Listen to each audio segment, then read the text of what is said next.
some art stuff, and there is a lot of stuff of the shop. And there is some slides and everything of Raph when he was a baby. Sort of in the bush and Nannup and around there and, you know, that sort of stuff. So he's sort of got something that, well, now he's about to come in front of us. Who the hell was my grandmother? He can actually show them. You know? Kids like looking at photos of family. I did when I was a kid.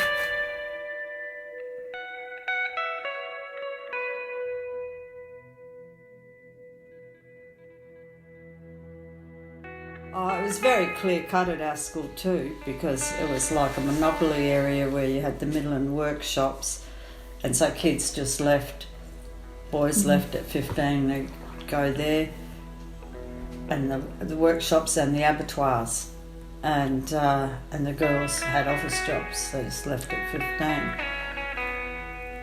Out of the girls, there were 3 of us that went to university, and just the way, and only 3 of us that did physics and chemistry out of all of the girls in school. Yeah, so I sort of wasn't really the heavy metal Midland redhead. I was going to go to university. I didn't fit into the total social scene.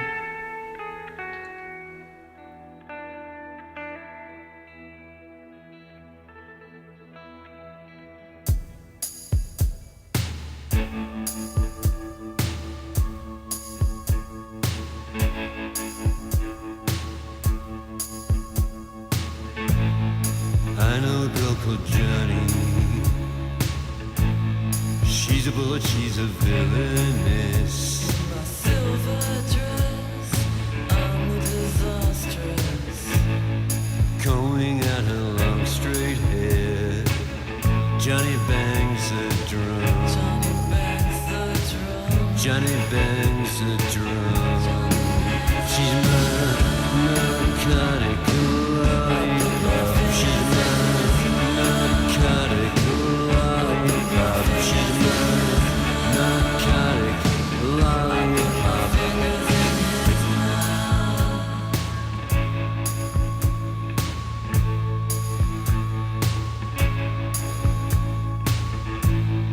I know a girl called Johnny. She's an impossibility. Just, you know, during that sort of last 6 months or whatever, when really you're kind of going, what am I going to do after this? Yeah. And you're almost an adult, but you're not being treated like an adult, and all the rest that goes with it. You've got the maturity, you've got the brains to be able to make right decisions. And, you know, I mean, I think a lot of bad decisions get made when there's like a taboo. If you tell me no to this day, Yeah, it's a red rag, isn't it's it? like, okay, Kate, come and get this. And I do. Yeah. It's just like that. You want me to do something, you simply tell me you can't ever do that, Kate. I'll find a way to get away with it. Don't worry about that.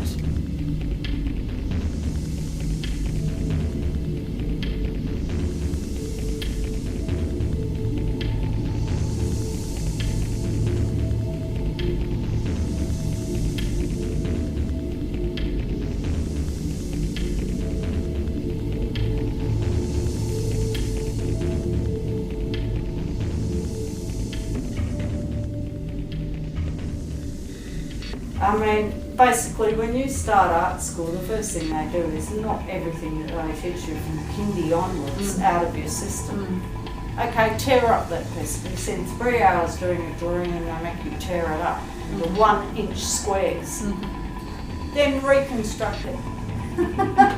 Now, they've got all sorts of mean tricks to get you to sort of start thinking in other ways. And, you know, and all those years of kindy of you trying to sort of colour into the line, or, you know, primary schools. Yes. Got a lot to answer for that.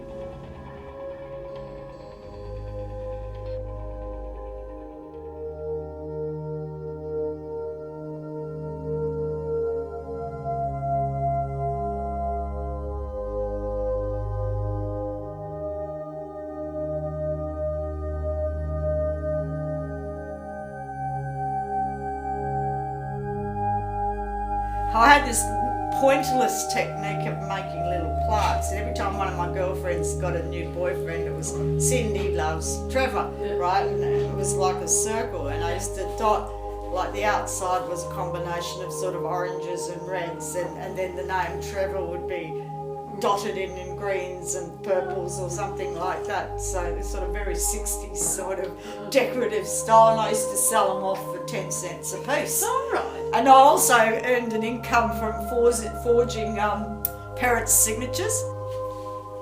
But I didn't make my first million doing forgeries. love notes or whatever you want to call them.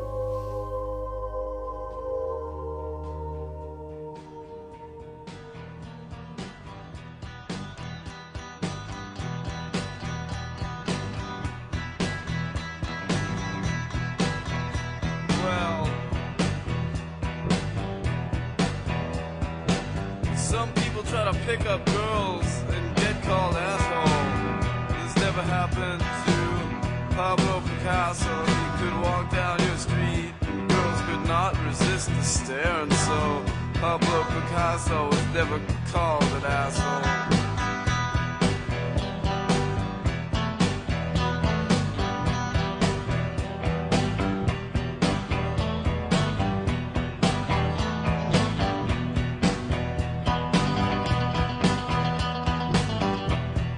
Well, the girls would turn the color of the avocado when he would drive down their street in his Eldorado. He could walk down your street and girls could not resist the stare. Pablo Picasso never got called an asshole, not like you. Yeah, we had a lot of fun times around Fremantle in those days, and yeah, me and Caroline, when we lived together, we used to have meetings in the bathroom. Oh. She used to read poetry and draw, and I used to discuss philosophy while she was having her bath. We had herbs that used to go in the bath, and we painted Subiaco Oval at the time. I haven't got any photos of that, after John Lennon died. Right. And so I go out to paint the word strawberry fields forever. Mm-hmm. Half the way through, because these guys were parked around the corner with a bottle of port. Right. Caroline was driving, him and Mike and Elaine were drinking the port and waiting for me to, and of course it took me a bit of time, and in that time the police came past, right? And they thought I was a tradie there because I had the box of paints and the paint brushes. Now this is actually a professional job, this is not a graffiti job. And they drove straight past.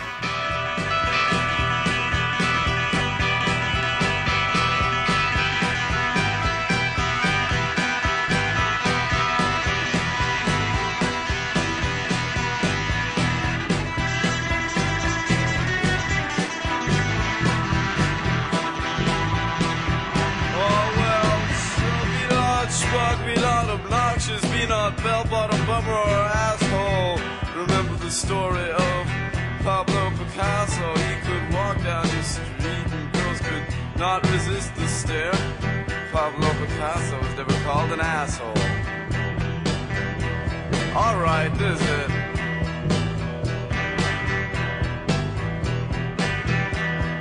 Well, some people try to pick up girls and they get called an asshole. This never happened to Pablo Picasso. He could walk down your street and girls could not resist the stare, and so Pablo Picasso was never called.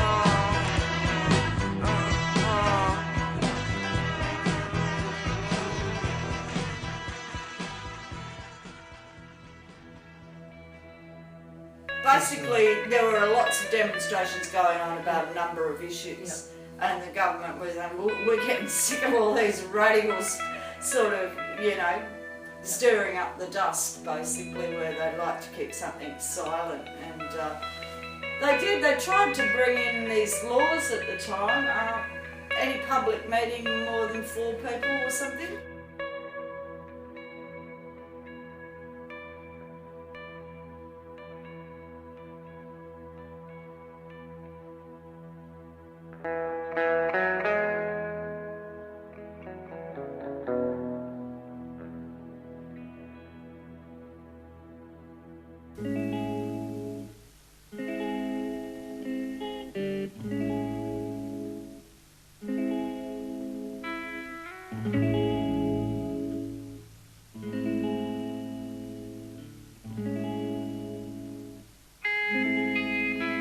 You light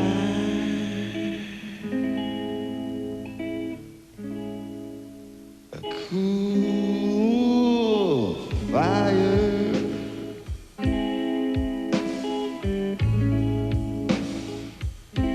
Yeah, you light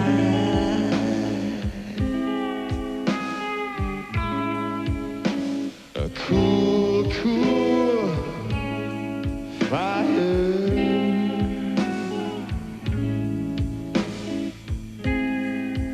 Well, maybe that's the difference between you and me.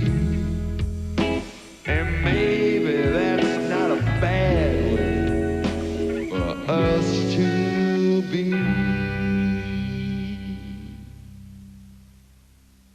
But you sure do lie.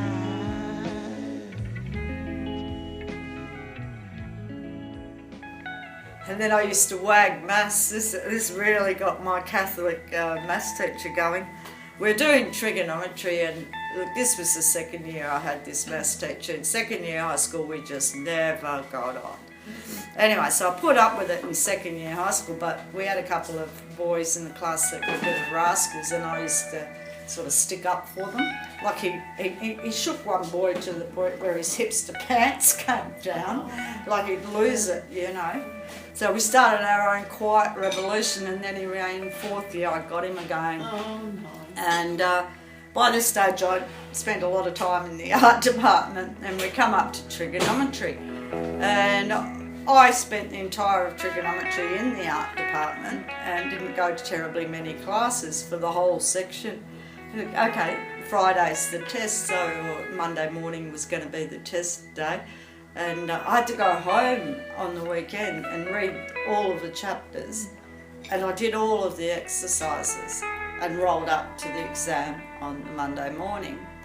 And come Wednesday he's reading out the results, and he goes through the list of people, 70%, and Joe and the boys. And then he goes, Miss Hyde, 100%. And I hadn't turned up to one of his classes. And that got his Catholic. If only he could have wrung my neck that day. If you like to see beautiful girls driving fast sports cars and breaking joculatory type men's spines,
I like Alice Springs.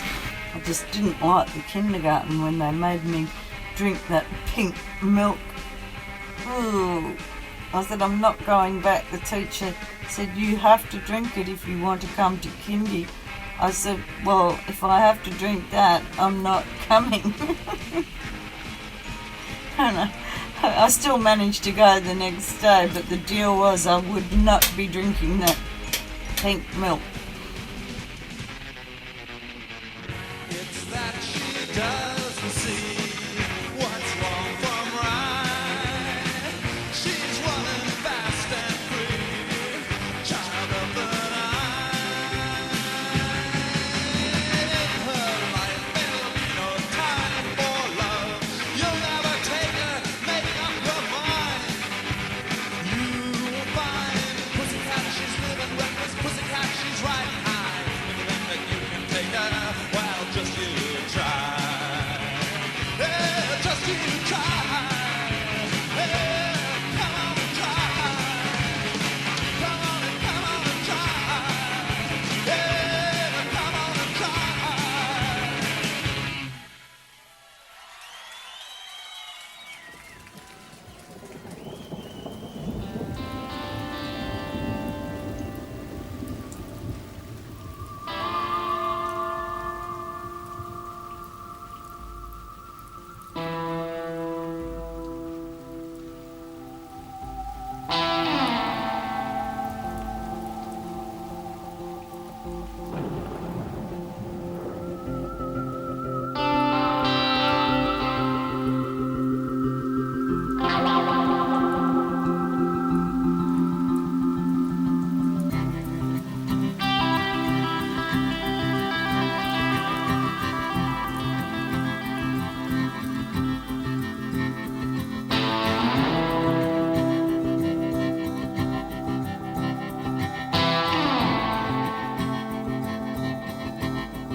Something woke me up.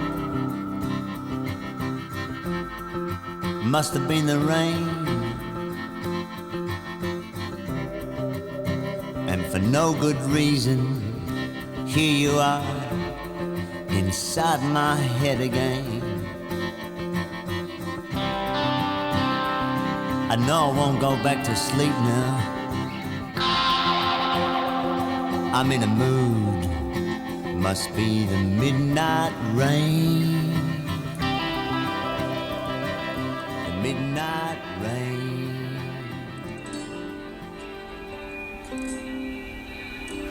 But plus I liked Bondi because it was like my little fishing village in Sydney. You know, it had a macrobiotic health food shop, and the African cafe where I could just have like a little bowl of chicken soup and some cornbread. The girlfriend I had that lived in Gunter's house, she was a musician and an artist, Deborah Petrovich, performance artist. So I used to do sort of like dioramas and stuff in the shop windows, set up with Deborah's sort of figurines that were from Hyde, like sort of something from The Inferno, sort of type, but in a almost William Blake sort of manner, and you know, red lights were put in the shop window, and it was all burny and a bit of cellophane to accentuate. So I used to do, so people used to walk by, what's she done this week, you know? And then because I had the Churches, the band The Churches cat, Boris, how Boris used to get up and sit in the shop window because that was where the sun came in every morning, right? Before he went on his fish walk. And he really liked jazz, like Miles Davis and that sort of bebop, you know, so he put on something like that and Boris would be sitting there, and he was a male who'd been dyslexic, so he was very comfortable in that front shop window with the sun, and people used to come past me, there's Boris, you know, so it almost became like a icon of Bondi, one might say. My famous jazz-loving cat. So that was good fun, and it was just like every day you're just creating things.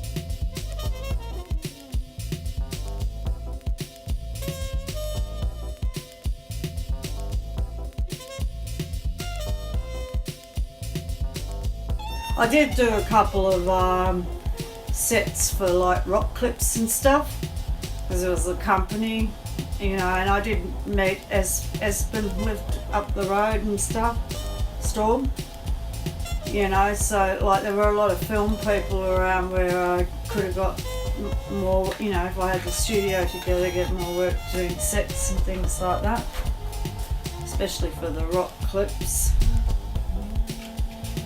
Part of the hipness of it was that, you know, like when I had the barbecue, James from the Hoodoo Gurus came, Tex Perkins came, you know, all those musicians came. We had Death in Vegas playing. Once I stopped working at Davy Jones, I really had no reason to live Bondi Beach. There was everything there for me to run my business, and so I'd go out to the suburbs or whatever, but I didn't have to go into the city. Oh, occasionally I had to go to the dole office. I mean, I was doing it for fun and for me, and you know, I met a lot of people through it, including Brett Whiteley, who liked my colour green.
looking out the window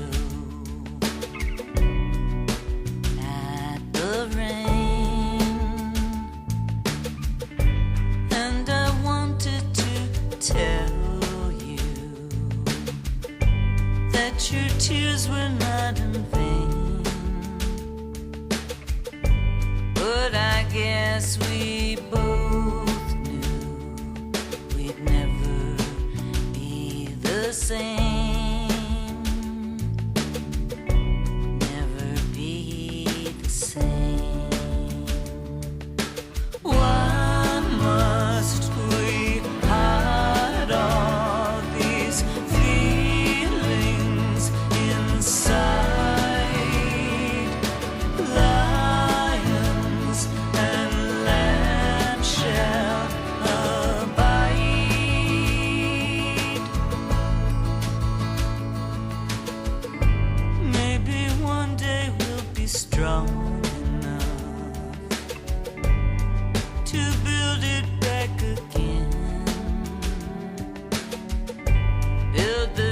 peaceable kingdom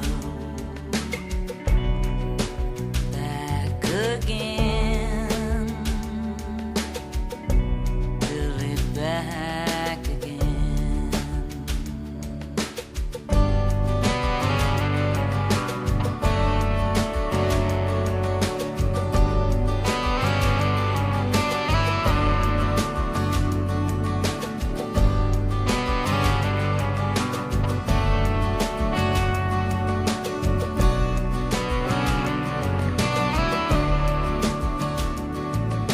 Why must we hide all these feelings inside? Lions and lambs shall abide.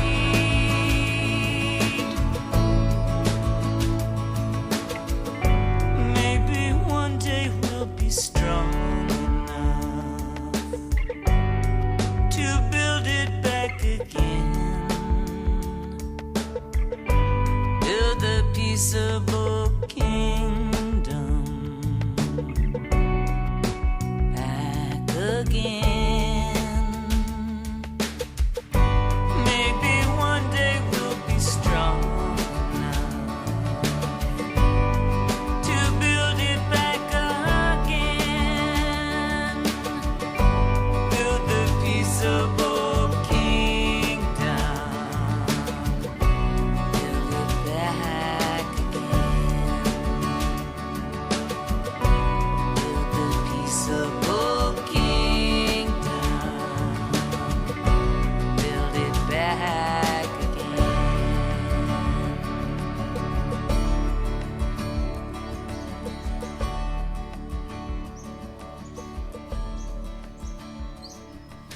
I mean, I would have died. I would have bled to death. That's a standard thing that can just go wrong. I huffed and puffed at the wrong time, and one of the blood vessels just went, no, don't.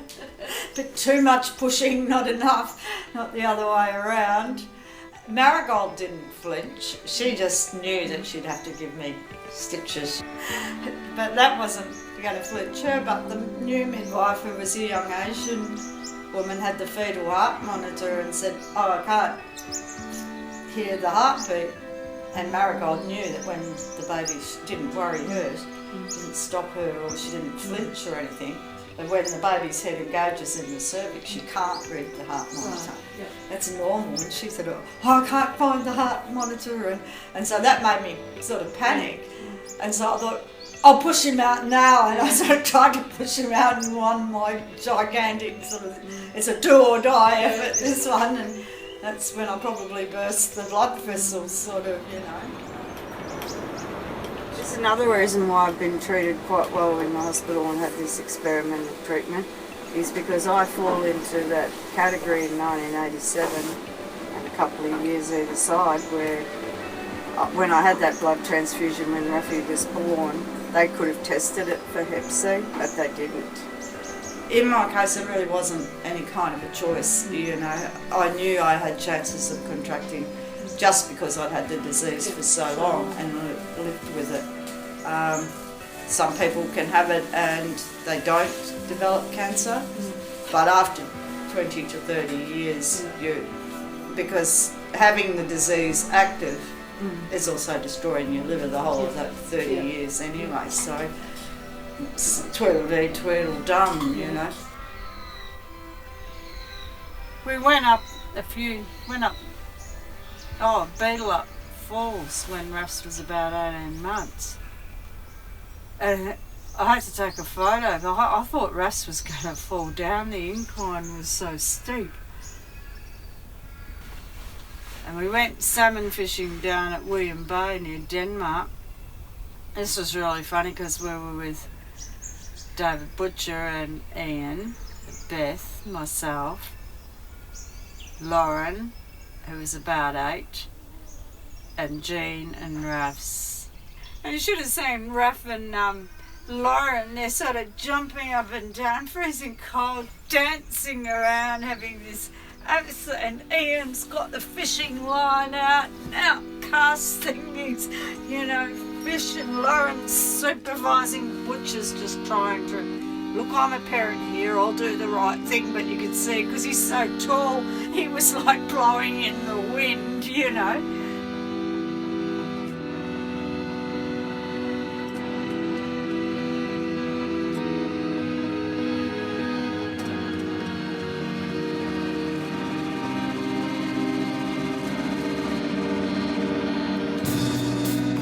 I said hi. I said hello. I said, oh, where'd you want this little song to go? I started singing, made up some words. I sang it like I saw it.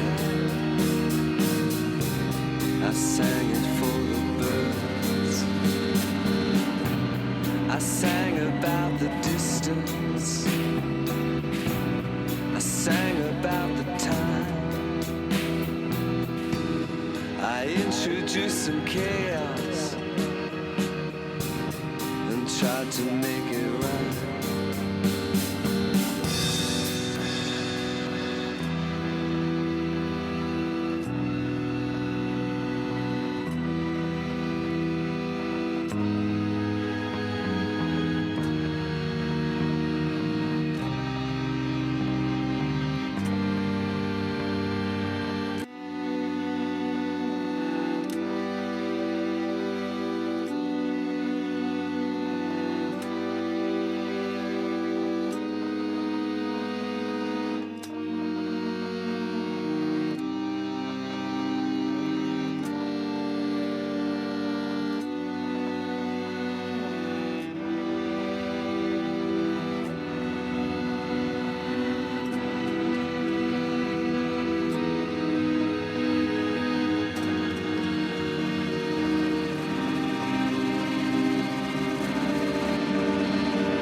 To also thank second after that, Kate Hyde. Where are you, Kate?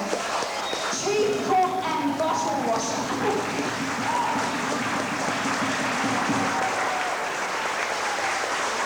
Kate, I compare to the Titanic. But there's one difference. She didn't sink and won't sink. Thanks, Kate.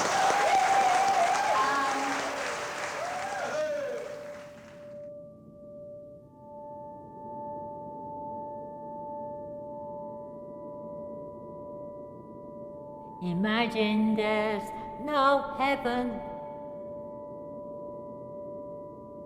It's easy if you try.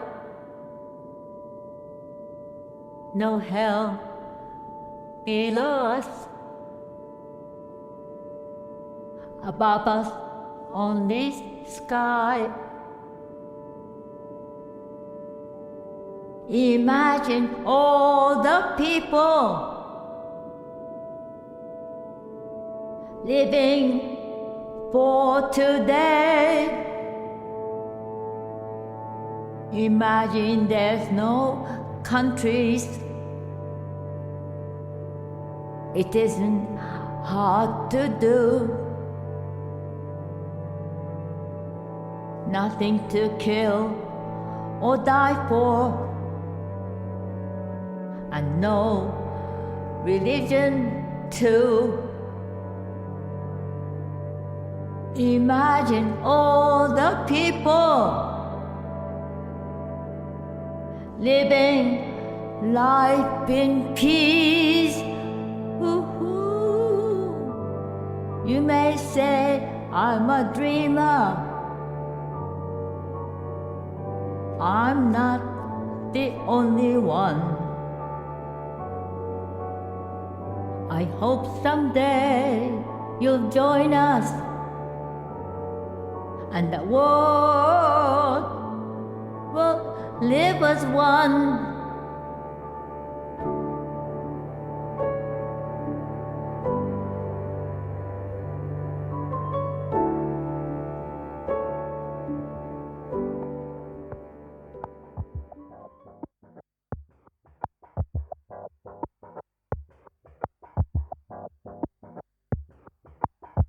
Because as I said, Jung, towards the end of his life, really didn't think that man had it in him to sort of resolve some of these things.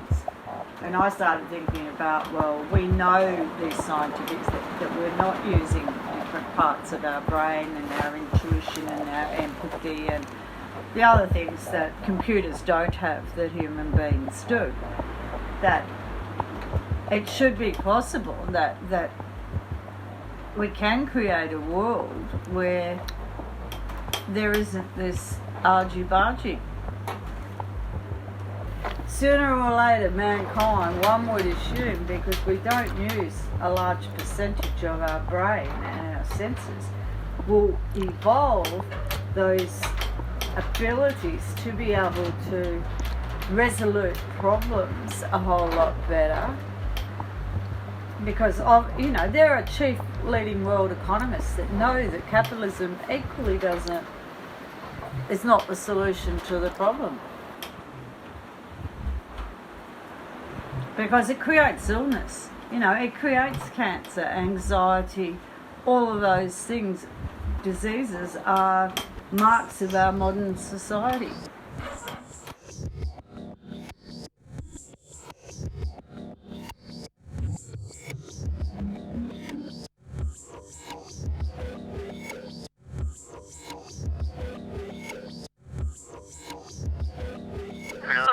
Once it actually hits, what will happen is my body will shut down quite quick. So, I'm not going to have a prolonged time. And I mean, he was being a bit imaginative, the doctor, when he said 12 months, and I said, no, really 6, because since diagnosis, 18 months was kind of the limit. And I'm on that last 6 months. So, if I feel good for 3 months of it over the summer, and quite frankly, I don't really want to be ill in winter here and just be cold and miserable. So, I'd like to hang around until the baby's born in March. People all over the world, everywhere we go, we find people all over the world simply starving for affection. For affection. And to me, it isn't funny. To me, this is real. So I figured we'd tell everybody the way we feel about affection. And how people need plain old affection.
too good to be true.